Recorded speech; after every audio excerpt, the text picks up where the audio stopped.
Dengar Suria FM pagi ni, tiba-tiba mata berkaca. DJ tanya, apa yang buatkan kita terpaksa reject call orang tu? Dan jawapan pemanggil perempuan ni, sumpah aku terkedu seketika.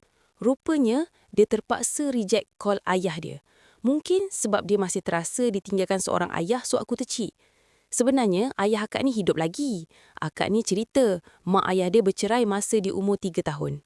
Sejak dari tu, dia tak kenal ayah dia. Ayah dia tak pernah ambil tahu pasal dia, apatah lagi nak bagi nafkah. Sehinggalah akak ni nak kahwin masa umur 29 tahun. Akak ni berusaha cari ayahnya untuk dijadikan wali. Namun, ayahnya tetap tak sudi. Akak ni terpaksa ambil wali hakim untuk nikah. Satu hari, ayah akak ni call akak ni, tapi akak ni tak nak jawab.